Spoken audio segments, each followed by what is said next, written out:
nice to meet you. How are you doing today? Hello, nice to meet you too. I'm doing pretty good. The sun is shining, so I had some beers, listened to some music. I had to work early this morning, so I had the afternoon off to enjoy some me time in this Corona period. Well, sounds like a good time at least. Well, talking about listening to some music. This Friday, you're releasing or you with Off the Cross are releasing your new album, Enjoy It While It Yeah. Lasts. Yes. As far as I know, it's like the first proper release with you on vocals, right? Besides the covers that you did. Yeah, exactly. Yeah. Yes. They need I'm we did a lot guessing. of covers, and now the Mm, full album is finally being released upon the world. I'm guessing must be like a pretty exciting thing for the whole band, but especially for you. Yeah, it is. We recorded the album like 2 years ago when I joined the band. Um, and then we went on tour and we had a lot of club shows. And then we started to do the promotion of the album. And then Corona hit the world. So we kept postponing the release of the album. So I listened to the album so much and I wanted people to hear it, but it wasn't possible. So I'm so happy it's finally coming out. And I'm excited for everyone to hear it. Yeah, it seems like there's quite some people very excited about it. I mean, if we take one example, your first single, "To Dance," has done quite well as far as I've seen. Mm-hmm. Yeah, Um, yeah, yeah, go it ahead. it it it, it, it did great. We were kind of nervous when we released it. It was Mhm. people were expecting something really metal of us. The Era EP was really serious. The first album was pure metal, and we went on a limb and did something different with this album, and especially the first song with the dancers and the chorus that was really really catchy, and the trumpets and everything. So we didn't know what to expect from reactions. We didn't know, um, but it kind of exploded. Um, People were listening to it. People were liking it. Then we had the Zwaarste Lijst on Studio Brussels, um, where we were the highest newcomer on number 39 between all these amazing bands and classic metal songs. That day turned me into a chain smoker with sweaty palms and everything. The song wasn't coming, and I had this feeling it was going to come, but we had no idea it would be this high. So yeah, it did amazing, beyond our expectations. Yeah, like when I checked it still before our talk now, I noticed that it has already like um almost as many views as the Goddess single has, which was already a quite popular track too. Yeah, So it's just pretty cool to see, and like it's also kind of said and promoted in the like press releases and such, mm, that the album is kind of like a next step in your career. yeah, um that I'm kind of have the feeling that was like the real, like from the get-go, like the real distinct plan to like, hey, we're gonna step it up like this, we're gonna throw things around. Am I right in that? yeah, yeah. There really wasn't a plan or something. We Hmm. just started writing like music we wanted to play. We all like very dark music. We like a lot of black metal and death metal, but we also like pop music. And we were like, why not? Um, all this cool trash and death stuff, it has been done. So why not do the things we want to do, and why not try the things we want to try? And things just kind of evolved, getting bigger and bigger every time. Every time someone came with an idea, like, "Hey, maybe we can do this." And, oh yeah, that's cool. And there were like no restrictions at all, so all ideas were possible. And I think that's what made us step up our game. That there were no restrictions. We just did what we want to do. Yeah, well, if it's done well, then it usually really pays off, I think. Yeah. And from what I've heard of your album, I think it really paid off. All right, thanks.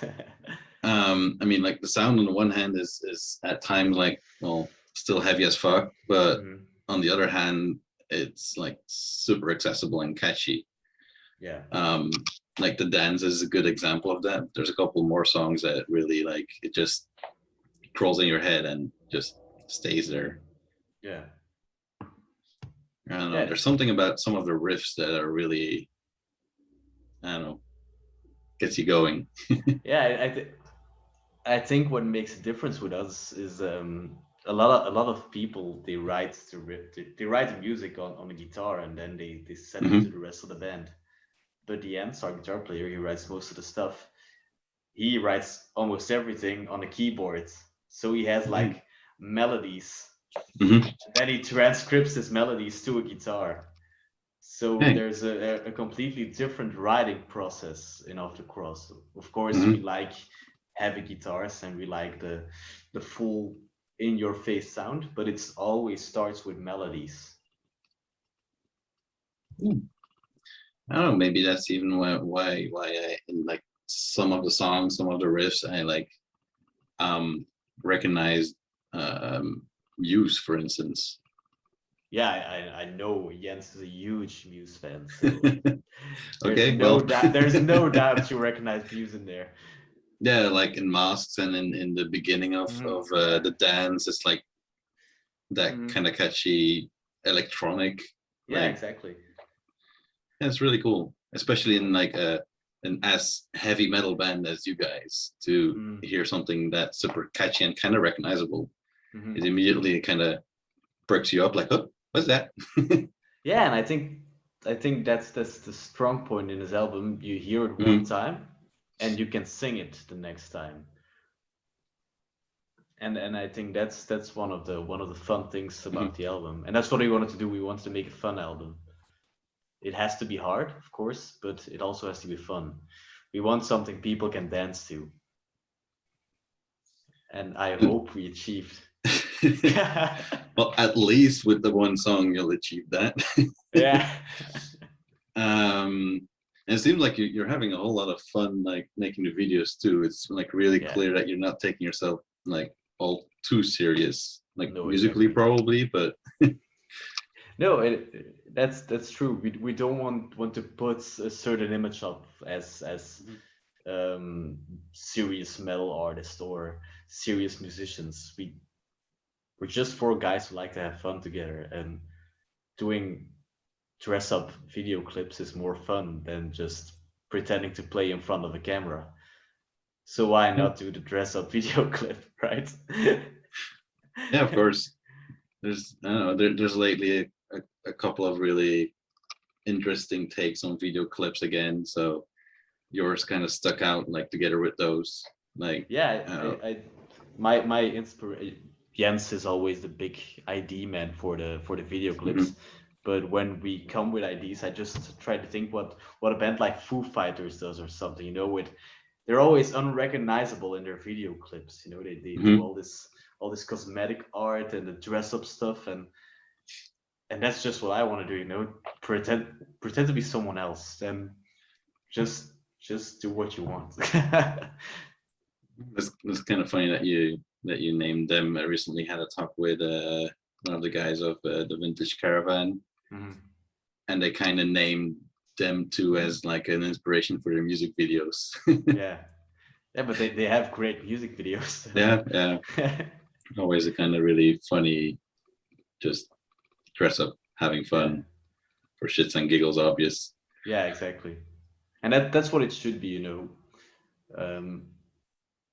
You make music for people to like, but the moment you stop liking the process around the videos and the music itself, then you're not doing the right thing, in my opinion. It should be a fun process in the whole, being together with the guys in the band and doing stuff.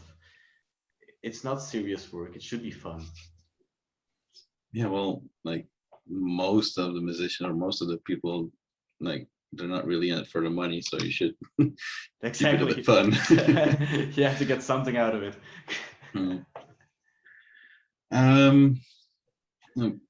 Back to the album still, like you mentioned that was recorded like 2 years ago or something. That's kind of interesting to hear, because a lot of the like themes and lyrics, they sound or seem like they could have stemmed out of this whole pandemic situation and stuff. Yeah, there's actually one song, I think it's Exist, where I sing a pandemic and explosion. That piece was written by Jens, and so from now on we just call him our modern day prophet. So I hope for the next album he will start writing some more positive things. Yeah, some more positive stuff in the hope that comes true. Yes, please do so. It looks so it looks like it was written in this period, you know, with This Too Shall Pass, about the mental health issues that everybody is having right now, and This Too Shall Pass, you know, the title says it all. And then Exist, about the existential crisis that Jens was in, and he was like, the world will fucking end, whether it's an explosion or a fucking pandemic, it will end, so let's just enjoy it, you know. And apparently it's all happening. Yeah, it's crazy to see how well, I guess most of the things that were written about were kind of problems that were already there. Now they're just even more highlighted. They're still there. But yeah, it was something that was really like kind of almost in your face. Like I'm guessing anyone who looks at the track list and sees as the first track Masks is like, huh? Yeah. It's gonna be the first link immediately, I think. Yeah, probably. Yeah, but Masks is actually about social media and how everybody just pretends to be someone and having a phony relation with everybody else, while nobody actually knows each other anymore. And then the influence about giving all your privacy away to some big fucking corporation and just agreeing with everything. Yeah. I was kind of guessing that already a little bit. Yeah, it's pretty obvious, but still. I think. Yeah, it's something that quite regularly gets brought up by, well, I guess by a lot of rock and metal artists. I mean, it's a hot topic. It is. We're so conservative. Now, yeah, quite a couple of like guest musicians and on this album, like actually writing along on like the composition and stuff, and then you have, of course, like Fabienne on that kind of very special track. Yeah, exactly. I'm kind of guessing those are all, well, kind of friends already, like people you guys knew. Like, yeah, they are. Jens, our guitar, it's always Jens, you know. I'll be saying his name a lot, you know. He actually works with a lot of bands like Eluveitie and Epica. He's a video maker, and he works with that, and he's already worked for them for a long time, so he knows all of them pretty well, and it evolved in kind of a friendship. I know he sees all those guys a lot of times. So we were making the album, and there was like, okay, we have this slow song. We want a female voice that's not too operatic, that's kind of poppy, but still rooted in metal or something. And Fabi was the perfect person, and she was so excited to do it because we all got to know her over the last year and a half.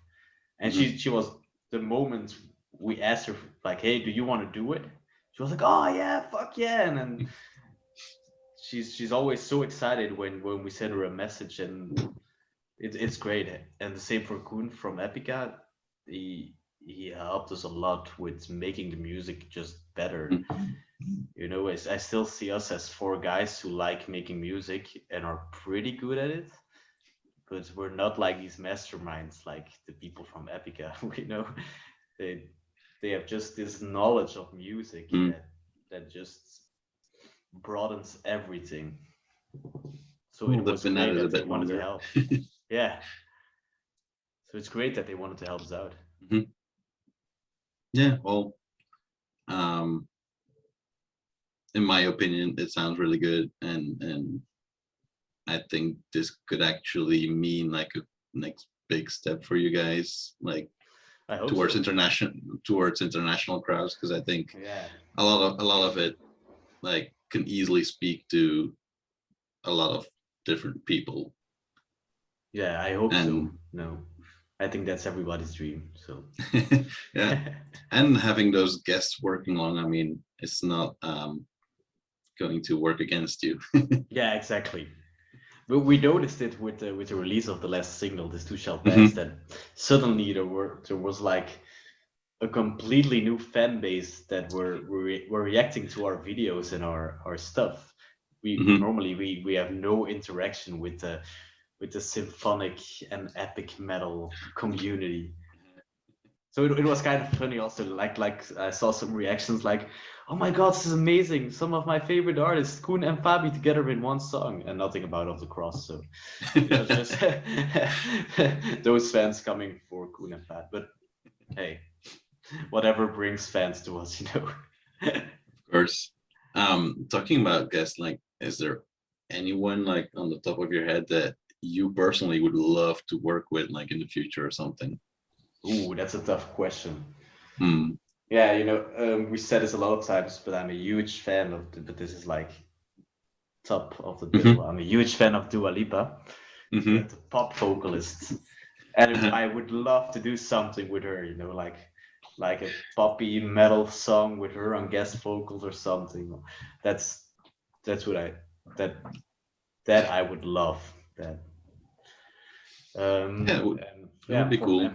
yeah, and for metal artists, I think my biggest influence is Randy Blythe from Lamb of God. So if he could come over and like do a little piece of his magic vocals to Mhm. heavy up the track, then that would be pretty awesome too. Yeah, I can imagine so. These two persons from the top of my mind. Yeah, well, that's something we can hope for. Yeah, maybe one day. I'm Yeah. just saying her name in every interview, so maybe she will find out in some way and reach out to that us. that there's metalheads that love her. Yeah. Hey, there's like this band from Antwerp and they want to work with you. Are you up to that? Yeah, sure, yeah, sure. I can see it happening. I just want to put some bling and glam into my metal, and then it's all fine. Well, you're already like doing quite a good job at that. If I look at the videos, I mean, it's quite a bit more colorful and blingy than you normally see in your regular video and such. Also, the artwork on the album cover is like quite distinct, so to say. Like it's very Yeah. like, I mean, with flowers and stuff. I don't know if there's like a story behind that or something. We just started like brainstorming about ideas for the Mm-hmm. album cover, and we didn't want like the next heavy metal painting or logo or you know I'm a huge thrash metal fan, but you can't reinvent the genre, you know, like all the covers are the same right now in thrash metal. And I'm sick of that. So we were thinking like what can we do that's cool and new and beautiful but still tough? And I think how was it? I think Kurt, our bassist, he came up with the idea of flowers. And we work closely together with Tim Toku, the photographer. He does like all the great bands. And he came over to the video shoot of the dance, and at the same day we ordered like a bouquet of flowers, and he just did his magic work, you know. He only needs like 5 minutes, like okay, I'm ready, and I will send you the pictures. But and when we saw the pictures, and we were just instantly in love, you know. It was like, yeah, this is it. This is it. That's cool. It's always about the contrast, you know. In the music, it's Mm-hmm. heavy and it's still kind of poppy, And that's what we wanted in the artwork. You know, it's like pretty dark with the smoke, but it's also beautiful and colorful. So we just wanted to do this contrast kind of thing. Yeah, I kind of overall like, I like my metal bands hard and heavy, but I tend to gravitate more to those bands that dare to combine different styles, different sounds, and dare to play with that contrast between like harsh and beauty. Do And you have any cool examples for that? Well, I had like a couple of really cool conversations about that with Tuomas Saukonen from Wolfheart, because he's always working with that like really like hard metal, like the really cold, wintry mix of death and black. It's also the guys from Rotten Christ, right? From Wolfheart. No. Well, one of the guys is now playing with Wolfheart. He's like new guitarist. But he always plays with that like they always call it melodic death metal, his music, but he himself calls it winter metal. Winter metal. And it's like that really cool combination of like black and death, like, but the kind of really hard cold one, but then combined with kind of very melancholic, doomy, very beautiful passages in it, like there's acoustic parts and so on. And that contradiction between that like really like just pummeling you with riffs and then those kind of gorgeous like acoustic parts and so on, it just, I don't know, just really strikes the right chord, at least with me. Yeah, I think we are quite the opposite. I think we are spring metal or something like that. Summer metal. Happy dancing people on the beach. Let's quote you on that. Of the cross. Spring metal or summer metal. Yeah, right. Anyway, I guess that's about it. Now, I don't know if you would like to add anything still. No, thank you for having me, and everybody's listening. Thank you for listening. Thank you for showing some interest in me. And of the cross, of course. Yeah. And buy the new album. It's out on the 29th of April. And check it out. Yeah. Right. Thank you very much. Yeah, thank you, and hopefully we get to see you sometime in real life again. Yeah. When the corona is finished. Yeah. Soon. Well. That's we'll see. Yeah. All right. Have a good day. You too. Thank you. Bye. Bye.